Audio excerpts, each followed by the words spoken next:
ओम गण गणपते नमः।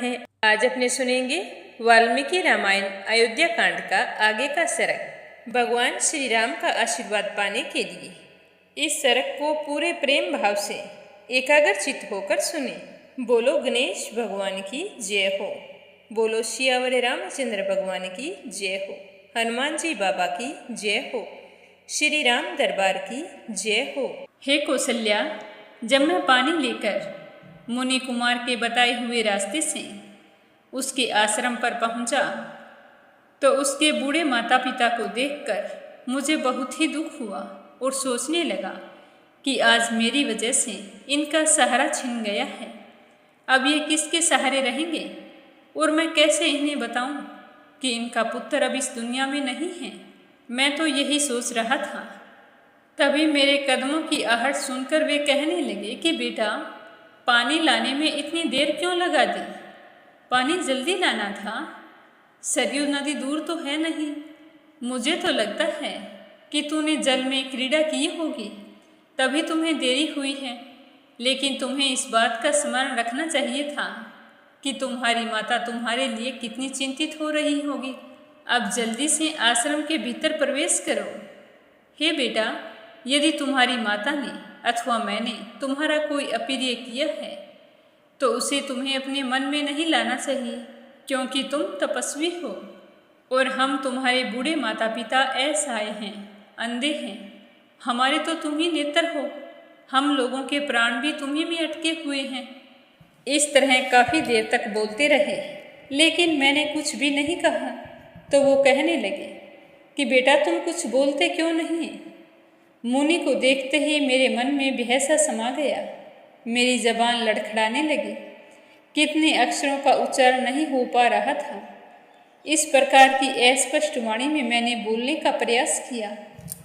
अपने मानसिक भय को बाहरी चेष्टाओं से दबाकर मैंने कुछ कहने की क्षमता प्राप्त की और मुनि पर पुत्र की मृत्यु से जो संकट आ पड़ा था वह उन पर प्रकट करते हुए कहा कि हे महात्मन, मैं आपका पुत्र नहीं हूँ। मैं तो दशरथ नाम का एक क्षत्रिय हूँ। मैंने अपने कर्मवश ऐसा दुख पाया है जिसकी सत्पुरुषों ने निंदा की है। हे भगवान, मैं तो धनुष बाण लेकर सरयू के तट पर आया था। मेरे आने का उद्देश्य यह था कि कोई जंगली हिंसक पशु अथवा हाथी घाट पर पानी पीने के लिए आएगा तो मैं उसे मारूंगा। तभी थोड़ी ही देर बाद मुझे जल में घड़ा भरने का शब्द सुनाई दिया। मैंने समझा कि कोई हाथी आकर पानी पी रहा है, तो मैंने बिना सोचे समझे उस पर बाण चला दिया और सामने कोई मनुष्य की चीख चित्कार सुनकर मैं भागकर सरयू के तट पर गया तो देखा मेरा बाण एक तपस्वी की छाती में लगा है और वे मृत प्राय होकर धरती पर गिरे पड़े हैं। उन्हें बाण से बड़ी पीड़ा हो रही थी। तो उसी समय मैंने उन्हीं के कहने से वह बाण उनके मर्म स्थान से निकाल दिया। बाण निकालने के साथ ही वे तत्काल स्वर्ग सिधार गए। मरते समय उन्होंने आप दोनों पूजनीय अंधे माता पिता के लिए बड़ा शोक और विलाप किया था।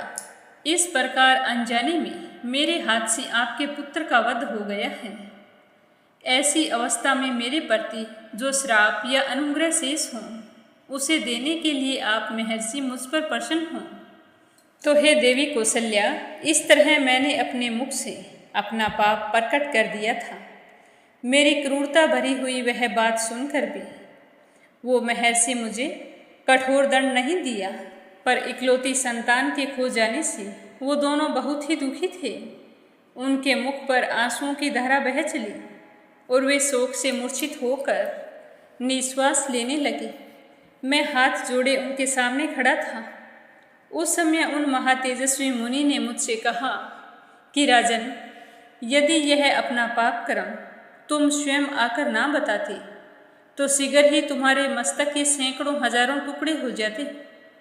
हे राजन, यदि क्षत्रिय जानबूझकर किसी वानप्रस्थी का वध कर डालते हैं, वह वज्रधारी इंद्र ही क्यों ना हो, वह उसे अपने स्थान से भ्रष्ट कर देता है।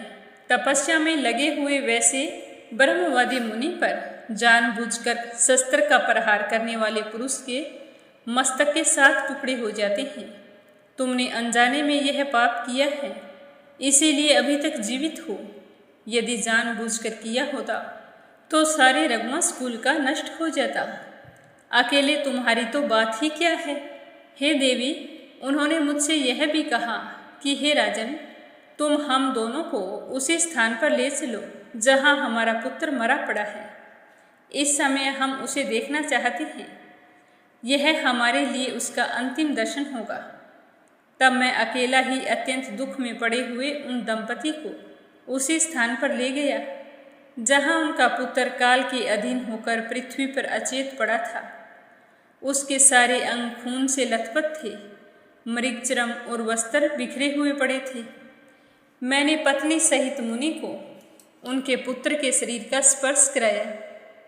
वे दोनों तपस्वी अपने उस पुत्र का स्पर्श करके अत्यंत निकट जाकर उसके शरीर पर गिर पड़े।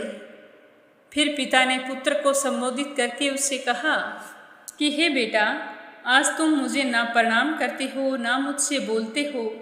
तुम धरती पर क्यों सो रहे हो? क्या तुम हमसे रूठ गई हो?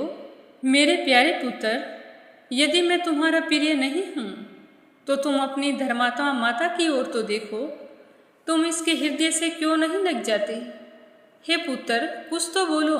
पिछली रात को तो तूने मुझे मधुर स्वर से शास्त्र अनेक सी ग्रंथ का विशेष रूप से स्वाध्याय कराते हुए बड़ा ही सुख पहुंचाया था।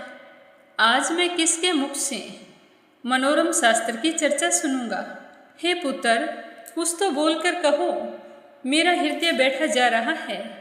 अब कौन स्नान, संध्या उपासना तथा अग्निहोत्र करके मेरे पास बैठकर पुत्र शोक के भय से पीड़ित हुए मुझ बूढ़े को सांत्वना देता हुआ मेरी सेवा करेगा?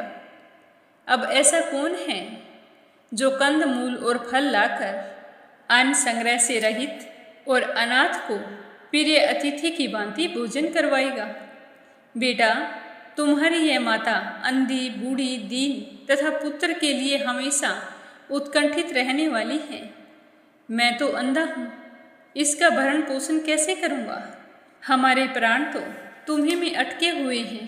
हे पुत्र, ठहर जाओ। आज ही यमराज के घर मत जाओ। कल मेरे और अपनी माता के साथ चलना। हम तीनों चलेंगे। हम दोनों को इस तरह किसके सहारे छोड़कर जा रहे हो? हम दोनों तो शोक से दुखी हो रहे हैं, अनाथ और दीन हैं। तुम्हारे ना रहने पर हम शीघ्र ही यमलोक की पगडंडी पकड़ लेंगे। इससे आगे अपनी सुनेंगे कल के सरग में। प्रेम भाव से सुनने के लिए बहुत बहुत धन्यवाद। बोलो सियावर रामचंद्र भगवान की जय हो।